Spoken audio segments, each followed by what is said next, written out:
Hello दोस्तों, फिर से हाजिर हूँ एक और नई वीडियो के साथ। आज की वीडियो बहुत ही इम्पोर्टेंट वीडियो होने वाली है। इस वीडियो में हम आपकी एक बहुत बड़ी समस्या का निपटारा करने वाले हैं। जैसा कि आप सबको पता है कि मार्केट में नए क्वेश्चन बैंक आ चुके हैं, सभी प्रकाशन के क्वेश्चन बैंक आ चुके हैं। अब समस्या ये हो रही है कि बोर्ड परीक्षा 2025 की तैयारी करने के लिए कौन सा क्वेश्चन बैंक बेस्ट रहेगा। तो आज हम बिल्कुल सिंपल तरीके से इन सबको समझने वाले हैं और देखने वाले हैं कि कौन सा क्वेश्चन बैंक बेहतर होगा। तो आज हम देखने वाले हैं अवतार क्वेश्चन बैंक को। क्या यह बोर्ड परीक्षा 2025 की तैयारी के लिए बेहतर रहेगा कि नहीं। फिर हम देखेंगे राजीव प्रकाशन के। तो आइए जानते हैं। तो सबसे पहले यही कहना चाहेंगे, वीडियो को लाइक जरूर कीजिएगा, पसंद आए तो ज़्यादा से ज़्यादा शेयर कीजिएगा, नहीं हो तो सब्सक्राइब जरूर कीजिएगा। तो आइए स्टार्ट करते हैं। तो सबसे पहले देखते हैं। तो अवतार क्वेश्चन बैंक में सबसे पहले यहाँ पर देख सकते हैं कि यहाँ पर दिखा है कि 5 मॉडल पेपर मिलने वाले हैं। इसमें कितने 5 मॉडल पेपर, जैसे अपन के पेपर यानी क्वेश्चन बैंक खत्म होता है लास्ट में 5 मॉडल पेपर लगाने के लिए मिलेंगे। साथ ही इसमें प्रैक्टिकल के लिए भी प्रयोगात्मक कार्य सहित मिलेगा। और यहाँ पर देख सकते हैं कि यहाँ पर एक फ्री वीडियो, यानी आप अगर इस पर स्कैन कर देखते हैं तो फ्री इसके सॉल्यूशन मिलेगा, यानी जो भी फ्री वीडियो इसकी मिल जाएंगी। साथ ही देखिए इसमें मेन टॉपिक की बात करें तो अर्धवार्षिक प्री बोर्ड परीक्षा की 2025 की संपूर्ण तैयारी के लिए भी इसमें जो प्रश्न रखे गए हुए हैं। और सभी अध्याय से बात की, सभी अध्यायों में एनसीईआरटी थ्योरी का फास्टैग रिवीजन जो सबसे इंपॉर्टेंट होते अब हर एक मॉडल पेपर यानी क्वेश्चन बैंक में आने लगे कि फास्टैग रिवीजन। इससे क्या होता है कि जो आपने मान लो अभी तक कुछ नहीं पढ़ा है और अब आप स्टार्ट कर रहे हो पढ़ना, जैसे सितंबर चल रहा है अब आप पढ़ना स्टार्ट कर रहे हो, तो जो फास्टैग रिवीजन इसमें बहुत इंपॉर्टेंट हो जाता है। क्योंकि इसमें जितना भी सिलेबस में यानी जो चैप्टर में जितने भी क्वेश्चन होते हैं इन सब में आ जाते हैं। जैसे भी हम देखने वाले हैं आगे भी। फिर क्या मिलेंगे, बहुविकल्पीय प्रश्न एवं अन्य सभी प्रकार के नवीनतम पैटर्न पर आधारित प्रश्न मिल जाएंगे। साथ ही विगत 10 वर्षों यानी 2024 तक की बोर्ड परीक्षाओं के प्रश्नों पर अध्यापन कवरेज, यानी अभी तक जो प्रश्न पूछे गए उन पर कवरेज मिल जाएगी। और फिर बात करते हैं, थोड़ी और जान लेते हैं कि कितने रुपये का मार्केट में मिल सकता है। तो इसकी प्राइस की बात करें तो 150 रुपये, 150 रुपये डली हुई, लेकिन ये आपको ज़्यादा से ज़्यादा 90-100 रुपये में आपको मिल जाएगा। ठीक है। और यहाँ पर देख सकते हैं कि और भी मुख्य विशेषताएं क्या हैं कि तो माध्यमिक शिक्षा परिषद उत्तर प्रदेश द्वारा जारी नवीनतम पाठ्यक्रम 2024-25 पर आधारित है। परीक्षा में पूछे जाने वाले सभी प्रश्नों के सब प्रकार के प्रश्नों, बहुविकल्पीय, अति लघु उत्तरीय और लघु उत्तरीय और दीर्घ उत्तरीय प्रश्नों को इसमें रखा गया है। और फास्टैग रिवीजन की नोट्स की बात करें तो सभी क्वेश्चन बैंक की में एनसीईआरटी चैप्टर से संबंधित सभी महत्वपूर्ण तत्व और इम्पोर्टेंट फार्मूला और इनके इम्पोर्टेंट पॉइंट के रूप में कवरेज किया गया है। और हिंदी व अंग्रेजी के सभी चैप्टर की समरी भी, यानी हर एक, मतलब अभी हम जीएस का फिजिक्स का लिए हैं, इंटर का फिजिक्स का है।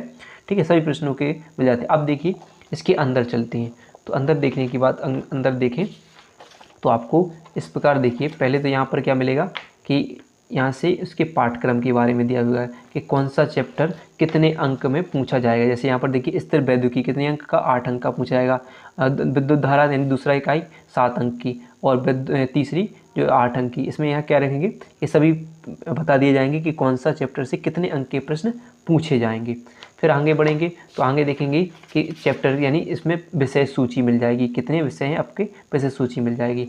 फिर यहाँ पर देखिए आगे चलते तो यहाँ पर जो इसमें बताएं कि 2024 बोर्ड पेपर की समीक्षा करके इन्हें बताया कि भौतिक पक्ष है। तो यहाँ पर जो पूछे गए थे ऐसे, तो बहुविकल्पीय प्रश्न कितने प्रश्न आए थे, तो इस पेपर में 6 बहुविकल्पीय प्रश्न थे और प्रत्येक प्रश्न 1 अंक का था। यानी जो पेपर जैसा आया था उसमें समरी बताई गई थी। और फिर इसे यहाँ पर देखिए, यहाँ पर बताए गए हैं कि कौन कौन से प्रश्न थे। इसी प्रकार देखिए कि अति लघु प्रश्न कितने आए थे, तो इस पेपर में 6 अति लघु प्रश्न थे, प्रत्येक प्रश्न 1 अंक का था। ये अभी नया जुड़ा है, इसमें पहले नहीं था, 2024 वाले मॉडल पेपर में अब आया गया है। ठीक है, जिसमें बताए गए हैं कि कौन कौन से प्रश्न, देखो इंपॉर्टेंट बताए गए हैं कि लेंस की वायु में ये प्रश्न दिए हुए हैं। फिर ऐसे लघु उत्तरीय प्रश्न कितने पूछे गए थे, तो इस पेपर में 4 लघु उत्तरीय प्रश्न कितने अंक के, 2 अंक के, तथा 10 लघु उत्तरीय प्रश्न 3 अंक के। तो देख सकते हैं अब 10 लघु उत्तरीय प्रश्न 3 अंक के पूछे गए थे। तो लघु उत्तरीय प्रश्न सबसे ज़्यादा तैयार करना है। देख सकते हैं आप, 4 थे 2 अंक वाले और 10 थे 3 अंक वाले थे। ठीक है, जैसे यहाँ पर दिए हुए हैं कुछ प्रश्न दिए हुए हैं यहाँ पर। फिर देखिए दीर्घ उत्तरीय प्रश्न, तो इस पेपर में 4 दीर्घ उत्तरीय प्रश्न थे, प्रत्येक प्रश्न 5 अंक का था। देखो इसमें क्या बढ़िया तरीके से बताया गया है कि कौन कौन से प्रश्न पूछे गए थे, कितने प्रश्न पूछे गए थे। और तो ये भी शानदार इस पर पॉइंट हो गया है, ये कवरेज, अच्छी कवरेज है। ठीक, मॉडल भी अच्छा दिख रहा है। फिर देखिए अब चलते हैं प्रश्न की तरफ यानी चैप्टर की तरफ। तो चैप्टर में कैसे प्रश्न, देखिए फास्ट ट्रैक रिवीजन की बात कर रहे थे इसमें। तो फास्ट ट्रैक रिवीजन होता क्या है कि मान लीजिए जो छोटे छोटे यानी टॉपिक होते हैं हर एक चैप्टर के, जो पूरे किताब में, जो किताब के पूरे चैप्टर होते हैं और पूरे चैप्टर मतलब सॉरी चैप्टर में से जितने भी इंपॉर्टेंट टॉपिक होते हैं सबको यहाँ पर रखा हुआ है। अब यहाँ पर देखिए विद्युतावेश बिल्कुल लाइन बाय लाइन होते हैं, जैसा किताब में है वैसे इसमें, बस इसमें छोटा शॉर्ट करके रख देते हैं, लेकिन होती बिल्कुल रिवीजन के लिए। जब कम समय में रिवीजन करना हो तो आप मॉडल यानी जो क्वेश्चन बैंक ले सकते हो और इसमें से अच्छी तरीके से तैयार कर सकते हो। फिर देखिए लाइन बाय लाइन होती है। फिर इसमें क्या होता है, फिर इसके बाद फास्ट ट्रैक रिवीजन के बाद आते हैं इसमें बहुविकल्पीय प्रश्न। और बहुविकल्पीय प्रश्न के साथ इसमें एक सबसे अच्छी खास बात क्या होती है कि इसमें उसके जो भी विकल्प होता है उसका हल अच्छे तरीके से करके नीचे देते हैं, वे लोग हल कर देते हैं। कोई भी इसमें न्यूमेरिकल आ जाए या कोई भी टॉपिक आ जाए उसको हल करके देते हैं। पहली खासियत तो इसमें ये हो जाती है, बहुत अच्छी। फिर देखिए इसके बाद पूछे थे अति लघु प्रश्न। तो अति लघु प्रश्न भी देखो अच्छे तरीके से सभी में डेट के कौन से कब पूछा गए हैं, और अति लघु प्रश्न भी बहुत अच्छे तरीके से पूछेंगे। फिर लघु उत्तरीय प्रश्न को भी 2 भाग में डिवाइड करके दिखा गया है, 2 अंक वाले अलग और 3 अंक वाले अलग हो जाते हैं। देखिए 3 अंक वाले अलग होते हैं। फिर इसके बाद आता है विस्तृत प्रश्न, कितने अंक का, 5 अंक का पूछ लिया था तो विस्तृत वाले हो जाते हैं। फिर इसके बाद अगले लास्ट में रख देते हैं वे लोग आंकिक प्रश्न, सबको अलग अलग छांट कर रखते हैं, जिससे कि पढ़ने में भी आसानी हो जाती है, समझने में भी आसानी हो जाती है। लेकिन राजीव और विद्या वालों में क्या होता है कि सभी टॉपिकों को यानी छोटे कोई भी यानी जो न्यूमेरिकल होते हैं वो एक साथ आ जाते हैं, कहीं भी आ जाते हैं, तो वो थोड़ा उसमें हो जाता है। लेकिन एक क्वेश्चन बैंक अच्छा होता है पढ़ने के लिए, आप इससे पढ़ सकते हो। और मैं ये नहीं बोला कि यही होगा अच्छा, और भी सभी क्वेश्चन बैंक्स अच्छे होते हैं, लेकिन आप इसको भी इसको ले सकते हो।